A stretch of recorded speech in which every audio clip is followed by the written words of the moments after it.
Hey guys, welcome back. Today we're going to be making this kind of spiral effect on a curve in Blender. So I've been kind of fascinated by this for a while now, and I've been doing a lot of research to figure out how to make it work.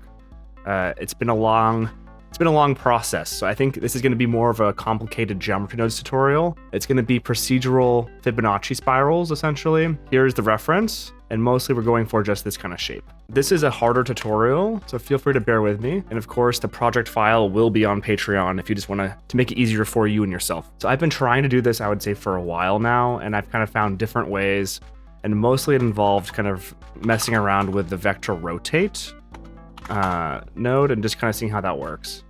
So what we're going to use is just a curved line, and that's how we're going to make it all work for us. And we're going to resample the curve a lot, like 200. So it has enough resolution to do stuff. Okay, so what is this effect trying to do? We're trying to do a rotation on the curve where it kind of spirals. So set it up by doing curve line, resample curve, set position, and vector rotate, and the position node. So right here, nothing's happening, okay? Rather than just giving you guys the answer, I'm gonna give you the thought process of how I got there, okay? So if we do this, the vector rotate curve, and we take, let's say, the spline parameter, plug it in like this, and we have the axis set to like X, we're seeing it kind of move roughly in the way we want. And I'll do at the back a curve to mesh to make it easy for you guys. Curve circle, so we can see what's happening a bit easier. Let's say 0.01, right? Maybe like 0.02. Okay, cool. And then so it tapers. We do spline parameter. We get that factor. We say set curve radius, and then we're gonna plug this in. And a float curve. Blah, blah. Swippity swappity. Get off my property. Right. There we go. Okay. So now we have it visualized so you can see it. So if we have this and we do a multiply node right here, so math, multiply, we're kind of getting it, right? So here we're getting a spiral. So why is this working? So we're having a curve, and we're rotating the curve along a specific axis. This we're saying the x-axis. And again, the curve's going from 0 to 1 in the z direction. So we know that from here, the curve is originally like this, from here to here. That's the curve's original length. And it's being stretched and moved as it's being rotated along the spline parameter. The spline parameter is going from 0 to 1 across everything. So if we check the view of it, we're seeing it go from black to 1. So if we're increasing the multiplication of it, we're increasing the angle of rotation along that. Since it can only move on the x-axis, which is the axis we're viewing on, which is this axis right here, it's rotating around in circles, if that kind of makes sense. That's why we're getting the circle view. So that's kind of why it's all working. So then we're looking at this and we're thinking, okay, is this shape? No, because we want it to be moving like down and then spiraling. So if we move it on the center like this and put it at 1, which is the end point of the curve, it's looking pretty close. So like at the actual end of this right here, if we were to chop it, it looks kind of exactly what we're hoping for. But if we undo this, and also a fun, clever thing is we can do the math node and do a clamp. And if we just go from 0 to negative, we are kind of getting it. Oh, like, look, this is kind of like the discount version of the effect. I hate this because it's like a right angle. Bad right angle. I want it to be smooth and continuous and beautiful. Okay, so this is kind of like frustrating because you want it to be like, oh, this is so close, it's so close. But it's not, right? And you can control how tight it curls with this. So even if you make it a bit less, but still it's not working how we want it to work. But this main principle of looking at a clamped value node right here, right? The center of the rotation, and the clamping the spline factor to kind of have this rough cutoff is going to be how we're going to do this. Cool. So that's kind of just the background research of kind of like the thought process of how to do the curve, okay? We know this is close, but not quite. So we think, how are we going to make this work? The answer is accumulate field node. This is going to be the magic. So using the accumulate field node, we can go along the curve and all of the points. Again, 200 points right here. So we have this 200 little slices along the curve. We're going to accumulate a different value of rotation as well as some other things to make sure it works correctly. So let's just start with accumulating the actual curve data along the curve before anything happens. So let's leave this how it is for now. And then we can do is basically store the position of all of those points along the curve.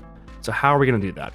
We're going to do that with an offset curve, offset point and curve, an index node, a switch node set to integer, and then we're also going to do this set to vector. And also I'm going to capture some attributes. These will be valuable later on. So I'll say position, and I'll say normal. And I like to do that rather than having it be floating off into kind of the ether, just to make sure we get like really clean values of everything. Offset point in the curve, if it's valid right here, and then we're gonna, if it's a true point, then we want it to be this point index, and then this is going to go here.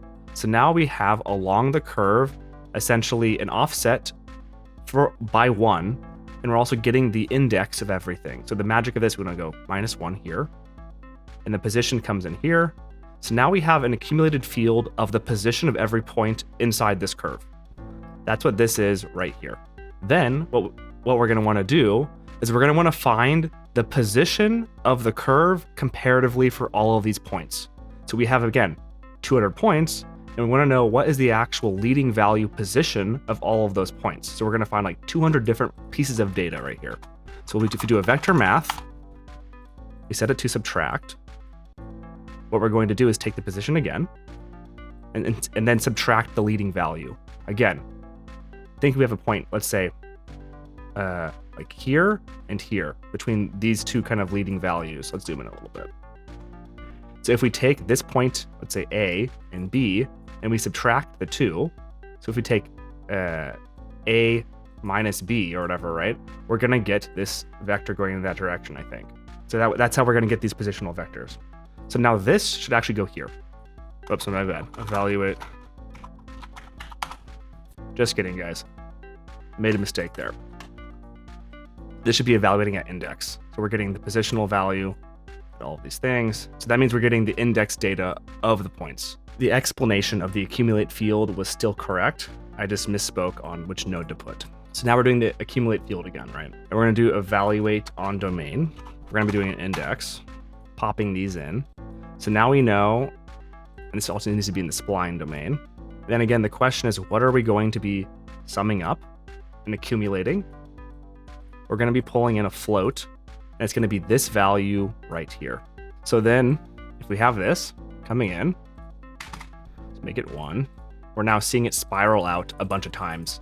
As we increase this, it increases the overall spiral count. We'll just have this be 2 minus 0.2.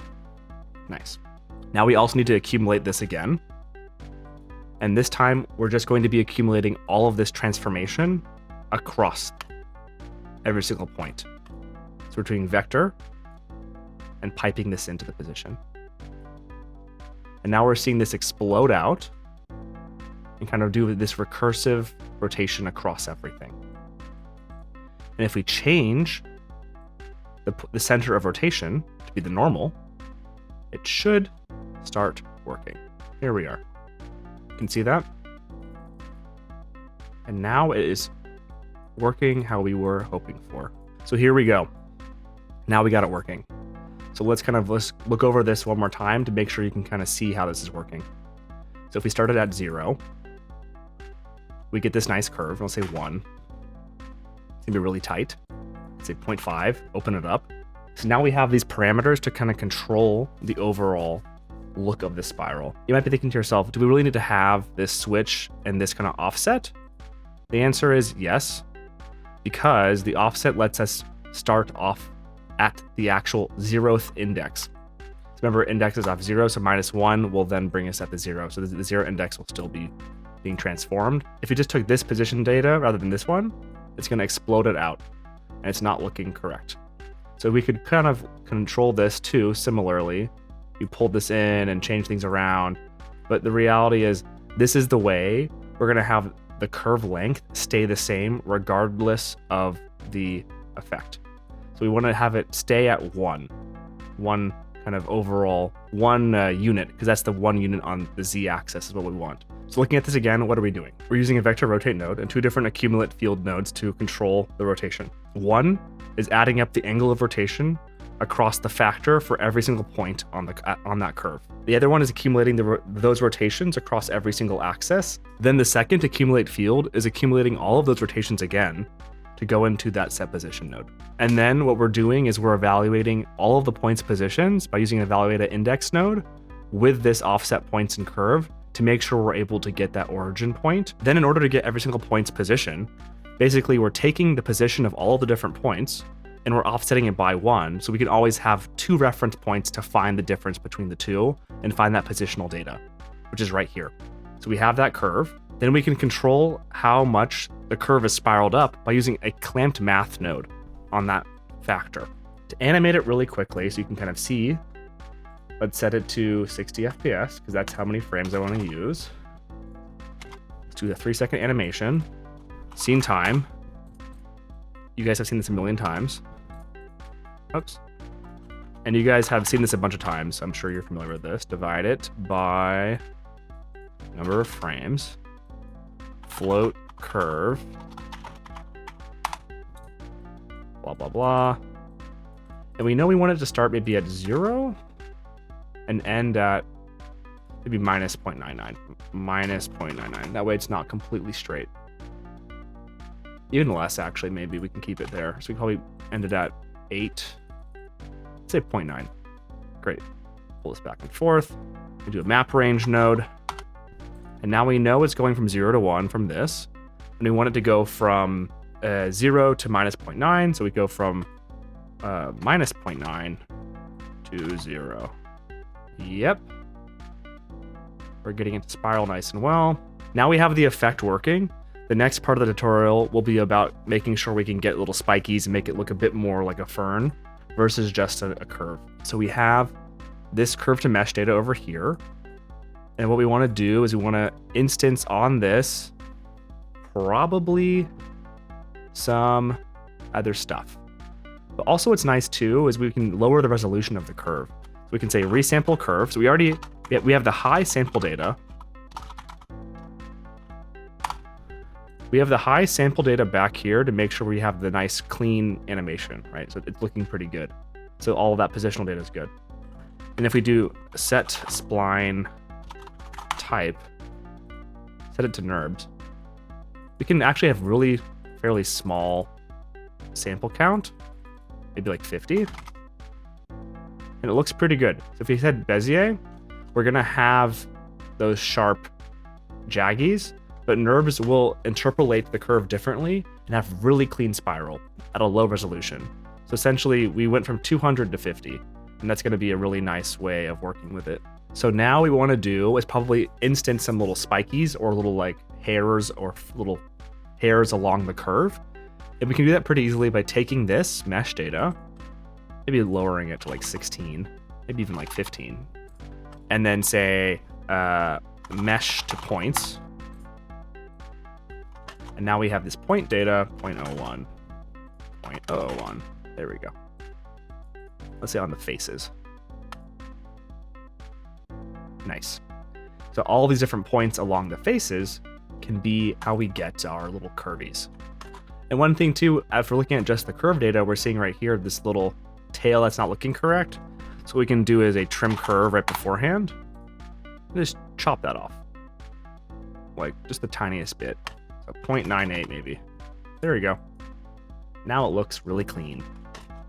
We have all these points right here. And then what we can do is on those points instance some curves. So instance on points, curve line, and then along that we want the actual scale of those points to be different. So let's say 0.5 for now, based off of the overall float curve or the overall spline parameter factor of it. So we have this before it's the mesh. We can say capture attribute factor, plug this into the scale, and we do a float curve here. We flip it. And then we do a math node. Multiply by like 0.2 maybe. It's looking a bit better. But then let's make sure we can see it correctly. So let's do a join geometry. Pop this on here. It's looking better. And change the rotation. So we're going to do a align rotation to vector. Pop that in. We want the normal of the mesh data, which is going to be right here. So we're going to capture attribute on maybe face, actually. Face, normal. Pop this in. Pop that in. Great. Everything's popping out exactly how we were hoping. Lower the scale. Maybe even less. I'll keep this at 0.1 actually, and lower this to like 0.2. There we go. It's looking fluffy and furry. Loving it. And then we're going to also add in another rotation, so it's along the curve tangent, which is going to be back here. So curve tangent. And pop this in here. And then this rotation is going to be added in. So we can literally just put them in serial and it'll work perfectly. So pop it in like that. Now this is 100% attribution. We don't want 100%. Maybe we want 30 or 50% or so. So now we have it all spiking and going in the direction of the curve. I think this looks pretty good. We check the animation. Nice. As it goes down, it is following that curve. You can just copy these nodes again. So 1, 2, 3, 4, copy, paste, connect, connect, connect. This is not working. We need the curved circle. Curve circle. Nice. We have this, and then we want to make sure that it's looking pretty good. It's almost like a dragon tail or something. Let's actually cut some of the instancing down. So if we do a math node set to modulo, do 2, and an index node, we'll cut off half of the points. Right. Mute. Yeah, that looks a bit better. And maybe now that there's less points, we can make this skinnier and a bit longer. So let's say 0.01. It's too skinny. 0.02. That's too long. Okay, cool. So this is kind of the base effect, and we can then do materials. So set material, shading. Let's say base. Let's say hairs. And let's just say base and hairs. And then to get the main effect, it's pretty much just doing this. And then you do a subsurface, turn it on, and then we go into render settings. Ray tracing on, good. And then we're going to turn on this, increase the scale. Let's change the view, search, mesh plane. And then we're going to do a light, point, grab. To see subsurface, we really want to look in a bit better. And then I always hate when I get the outline of it. So I'll make a cube, scale it down, and we'll get the cube the same base material. So then we can click on that, still in the base, maybe like this. Then we can change the radius, which is the RGB values. Like for this, should probably be something more like this, like 0.03 or 0.3 maybe. It's too much, so 0.05. Obviously, when it comes to tinkering with shader nodes, you can kind of go on forever and ever. So I kind of just decided to kind of stop here, but the hairs are basically the same thing as the base, but I just did some layer weight node with some masking to kind of have a screen kind of highlight the edges a tiny bit with this principal BSDF. Again, the main thing is having the subserve work for you. Anyways, so that was kind of the tutorial. I hope you learned something. I definitely did kind of making it. Hopefully you found it useful. And again, it's on Patreon if you want to have the whole thing for free. Yeah, so thanks so much for watching, guys. Hope to see you guys in the next one. Please leave a comment if you have any questions or things you want to see in the future. Thanks so much, guys, for watching. Appreciate it. augury.